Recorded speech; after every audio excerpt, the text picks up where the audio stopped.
झारखंड की खूंटी, पलामू, लोहरदगा और सिंहभूम सीट पर नामांकन खत्म हो गया है। इन 4 सीटों पर कुल 65 उम्मीदवारों ने नामांकन दाखिल किया है, लेकिन 14 लोकसभा सीटों में से 5 सीटों पर इंडी गठबंधन के लिए उनके बागी ही मुश्किल बन गए हैं। ऐसे में सवाल ये कि क्या ये बागी नेता गठबंधन का खेल बिगाड़ेंगे? बागी बिगाड़ेंगे इंडी गठबंधन का खेल। 5 सीटों पर बागी नेता ठोक रहे ताल। बीजेपी के विजय रथ को कैसे रोकेगा विपक्ष? झारखंड के सभी 14 सीटों पर एनडीए के बाद इंडी गठबंधन के उम्मीदवार का ऐलान हो गया है। जमशेदपुर सीट पर जेएमएम ने बहरागोड़ा विधायक समीर मोहंती पर दांव खेला है। यही नहीं, गांडे उपचुनाव में हेमंत सोरेन की पत्नी कल्पना सोरेन की राजनीति में एंट्री हो गई। गांडे विधानसभा चुनाव में बीजेपी ने दिलीप कुमार वर्मा को मैदान में उतारा है, लेकिन अब कल्पना सोरेन ने चुनावी मैदान में उतरकर उपचुनाव को रोचक बना दिया है। गांडे में कहीं कोई प्रतिद्वंदिता ही नहीं है, कोई प्रतिस्पर्धा नहीं है, कोई लड़ाई नहीं है, एक तरफा चुनाव होगा।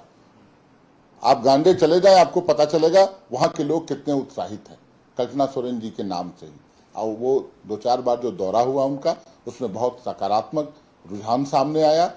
और वहां मुझे नहीं लगता है वहां जमानत कौन बचा पाएगा, कैसे बचा पाएगा, उसकी जद्दोजहद है।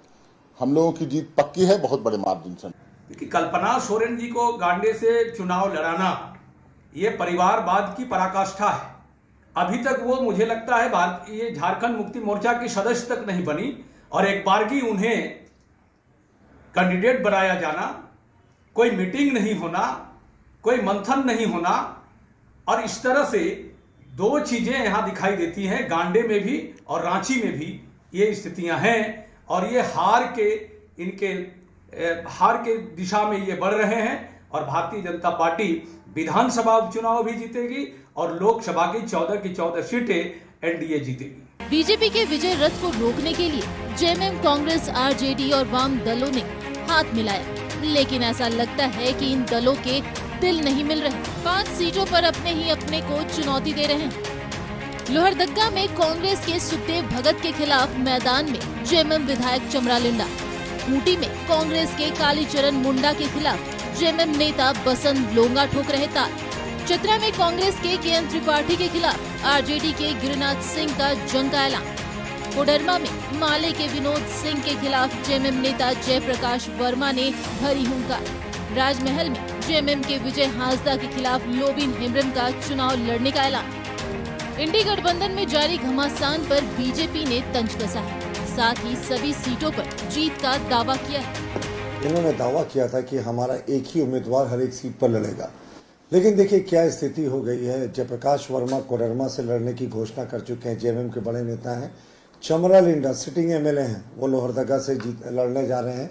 लोबिन हेम्ब्रम साहब सिटिंग एमएलए हैं, वो भी घोषणा कर चुके हैं कि लड़ेंगे राजमहल से। लोंगा बड़े नेता हैं, वो घोषणा कर चुके हैं जेएमएम के कि वो खूंटी से लड़ेंगे। तो कहाँ विपक्षी एकता की बात रही? पलामू चतरा को लेकर तो सर फुटबॉल का नजारा आप प्रभात तारा मैदान में देख ही चुके हैं। बहरहाल हमें किसी के लड़ने से कोई अंतर नहीं होता। देश में सुनामी चल रही है, विकास की सुनामी चल रही है, राष्ट्रवाद की सुनामी चल रही है। इधर बागी नेताओं के चुनावी मैदान में उतरने पर जेएमएम ने सफाई दी। जेएमएम ने उम्मीद जताई है कि चमरा लिंडा नामांकन वापस ले लेंगे। मनोज पांडे ने कहा है कि नामांकन वापस नहीं लेने पर चमरा लिंडा पर कार्रवाई की चेतावनी दी गई। उन्होंने नाम वापस नहीं लिया तो उसके बाद हमारे पार्टी आला कमान पर निर्भर करता है कि पार्टी अनुशासन के तहत कैसी कार्रवाई होगी। मुझे लगता है सोकौज होगा, जवाब का इंतजार किया जाएगा। लेकिन उसके बावजूद हम पूरी तरह आश्वस्त हैं कि निश्चित रूप से चमरा जी हमारे साथ रहेंगे। हमारे साथ अगर वो रहेंगे तो इंडिया गठबंधन के उम्मीदवार की जीत का मार्जिन बहुत बढ़ेगा। सभी 14 सीटों पर उम्मीदवारों के ऐलान के बाद खूंटी में अर्जुन मुंडा और कालीचरण मुंडा में टक्कर। सिंहभूम में गीता कोड़ा और जोबा मांझी। जमशेदपुर में विद्युत वरण महतो और समीर मोहंती। रांची में संजय सेठ और यशस्विनी सहाय। लोहरदगा में समीर उरांव और सुखदेव भगत। चतरा में कालीचरण सिंह और केएन त्रिपाठी। पलामू में बीडी राम और ममता भुइयां। हजारीबाग में मनीष जायसवाल और जेपी पटेल। धनबाद में ढुल्लू महतो और अनुपमा सिंह। गिरिडीह में चंद्र प्रकाश चौधरी और मथुरा प्रसाद महतो। गोड्डा में निशिकांत दुबे और प्रदीप यादव, राजमहल में ताला मरांडी और विजय हांसदा, जबकि दुमका में सीता सोरेन और नलिन सोरेन आमने सामने हैं। लेकिन 5 सीटों पर बागी नेताओं के निर्दलीय चुनाव मैदान में उतरने से इंडी गठबंधन का खेल बिगड़ सकता है। न्यूजीलैंड भारत के लिए राकेश और राजेश के साथ ब्यूरो रिपोर्ट।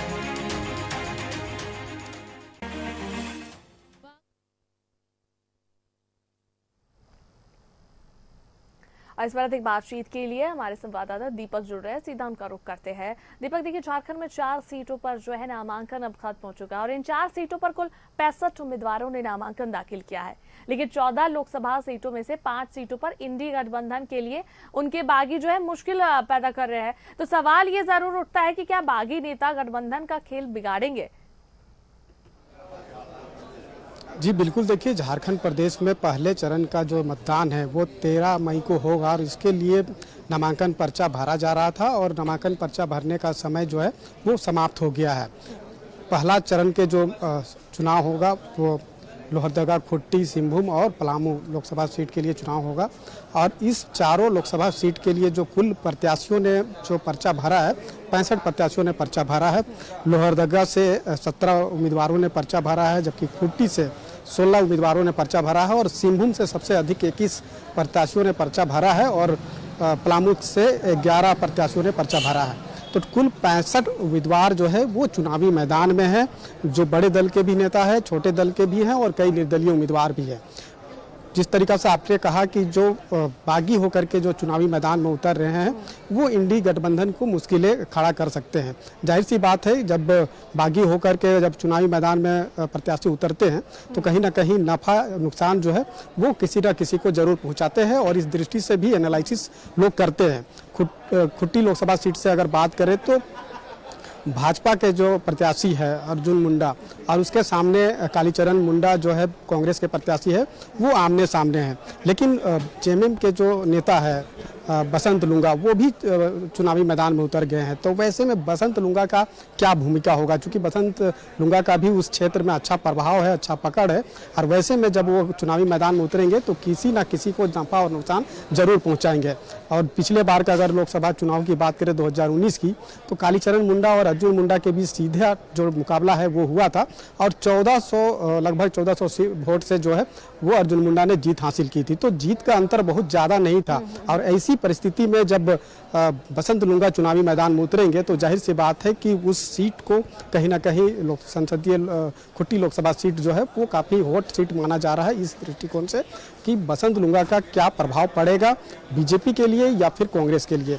तो जो एनालिसिस करने वाले अपने स्तर से एनालिसिस जो है वो जरूर कर रहे हैं। वहीं अगर आप लोहरदगा संसदीय सीट की बात करेंगे तो समीर उरांव जो बीजेपी के प्रत्याशी है और कांग्रेस के जो प्रत्याशी है सुखदेव भगत, इन दोनों के बीच मुकाबला होने की संभावना दिखाई दे रहा था पिछले कुछ समय पहले। लेकिन जिस तरीके से चमरा लिंडा जो है वो जेएमएम के विधायक है और वो भी चुनावी मैदान में उतर गए हैं, तो चमरा लिंडा के चुनावी मैदान में उतरने से बीजेपी और कांग्रेस किसको जो है वो नुकसान और जो जीत की राह है वो आसान कर सकते हैं।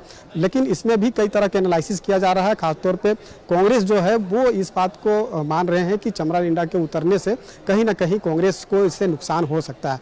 लेकिन एनालिसिस करने वाले इस दृष्टिकोण से भी देख रहे हैं कि समीर उरांव जिस क्षेत्र से आते हैं उसी क्षेत्र से जो बिशनपुर विधानसभा सीट है वहाँ से चुनाव जीतकर चमरा लिंडा आते हैं जो जेएमएम के विधायक हैं। तो चमरा लिंडा जाहिर सी बात है कि उस क्षेत्र में उनका अच्छा पकड़ है, अच्छा वोट बैंक है और उसी वोट बैंक के जरिए वो विधानसभा चुनकर आते, विधानसभा में पहुंचते हैं, विधानसभा से जीत हासिल करते हैं। तो जाहिर सी बात है कि जब वो चुनावी मैदान में उतर गए हैं। चलिए आपके पास हम लौटेंगे, फिलहाल रुक करते हैं हमारे सहयोगी मनोज जो जमशेदपुर से हमारे साथ जुड़े हुए हैं।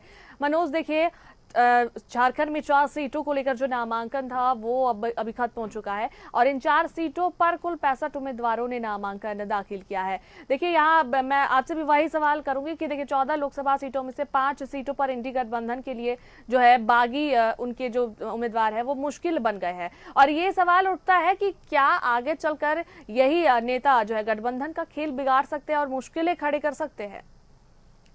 देखिए, निश्चित तौर पे अगर किसी पार्टी का एमएलए हो और वो अगर निर्दलीय प्रत्याशी बन जाता है तो निश्चित तौर पे उनका अपना एक वोट बैंक होता है तो वो अपना वोट बैंक था उस विधानसभा क्षेत्र का, तब वो वहां पे निर्वाचित हुए थे। तो जाहिर सी बात है कि वो खेल जो जरूर बिगाड़ेंगे और खेल बिगाड़ने में उनका अहम रोल होगा, क्योंकि कोई भी प्रत्याशी अगर चुनाव मैदान में खड़ा होता है तो जो जनसंख्या है उसी जनसंख्या से उतने प्रत्याशी के बीच बंटवारा होगा। हालांकि दो पार्टी जो है वो भारतीय जनता पार्टी कहे और महागठबंधन कहे, तो ये दो पार्टी के उम्मीदवार में सीधी टक्कर होती है, लेकिन बीच में अगर कोई प्रवेश करता है और वो भी वहां का एमएलए हो और किसी राजनीतिक पार्टी से हो, तो निश्चित तौर पे खेल बिगाड़ सकता है और खेल बिगड़ेगा भी। वैसे ही सिंहभूम संसदीय क्षेत्र की बात कर ले तो सिंहभूम संसदीय क्षेत्र में गीता कोड़ा भारतीय जनता पार्टी से और साथ साथ जो झारखंड मुक्ति मोर्चा से जो प्रत्याशी है, ये दोनों के बीच सीधी टक्कर है। लेकिन इसी बीच एक तीसरा उम्मीदवार भी कल नामांकन कर दिया गया और वो उम्मीदवार है यहाँ का पूर्व सांसद, और वो पूर्व सांसद जो है वो कृष्णा माडी, जो उनका अपना एक दबदबा रहा है, गुरुजी के साथ आंदोलन में रहेंगे, झारखंड मुक्ति मोर्चा के साथ का वो सिपाही जो पिलर माने जाते थे, वो उन्होंने झारखंड उन्मूलन पार्टी के नाम से इन्होंने नामांकन दाखिल कर दिया है। तो आप बताइए कि जो आदमी सांसद रहा हो, इस सिंहभूम के लिए लड़ाई लड़ा हो, झारखंड अलग के लिए लड़ाई लड़ा हो, और वो व्यक्ति यहां पर नामांकन कर दिया, तो यहां भी खेल बिगड़ सकता है। और ये इन दोनों के बीच ये तीसरा व्यक्ति जो होगा कि वो फैक्टर बनेगा इस चुनाव में, क्योंकि इनका अपना एक वोट बैंक है और इनकी अपनी एक पहचान है इस इलाके में, सिंहभूम में, ग्रामीण क्षेत्रों में ज्यादातर, कि गांव का वोटर जो है वो किसके तरफ है, ये समझने की जरूरत है। गांव के वोटर जो है वो अगर झारखंड मुक्ति मोर्चा के है तो आप समझ लीजिए कि वो वोट में कटिंग अगर कोई करेगा तो वो है कृष्णा माडी करेगा, और कृष्णा माडी कटिंग करेगा तब फायदा किसको मिलेगा? सीधे तौर पे वो सीधे तौर पे भाजपा को फायदा मिलेगा। कुछ ऐसे जगह है जहां भाजपा को नुकसान, लेकिन शहरी इलाका में कृष्णा माडी की पकड़ नगण्य है, लेकिन ग्रामीण क्षेत्रों में पकड़ बहुत अच्छी है। तो ऐसे में जो तीसरे व्यक्ति जो है वो खेल बिगाड़ने का काम या तो एमएलए हो या एक प्रभावशाली व्यक्ति हो जिन्होंने नामांकन किया, किसी राजनीतिक पार्टी से ताल्लुक रखते हो। तो जाहिर सी बात है कि इस बार का खेल जो हुआ कि महागठबंधन भले ही लाख दावा कर ले, लेकिन वो दावा इस बार ये 4 लोकसभा सीट पे जो प्रत्याशी खड़े हुए हैं जिसका नामांकन पूरी हो गई है, इसमें ये दिख रहा है कि निश्चित तौर पे खेल बिगड़ सकता है। जी बिल्कुल मनोज, खेल बिगड़ सकता है। अब देखते हैं आगे क्या जो है स्थिति देखने को मिलती है, चेहरा क्या स्पष्ट होता है, वो तो आने वाले दिनों में जब रिजल्ट आएगा तब पता चल ही जाएगा। फिलहाल बहुत बहुत धन्यवाद दीपक आपका भी और मनोज आपका भी हमारे साथ जुड़ने के लिए और बातचीत करने के लिए।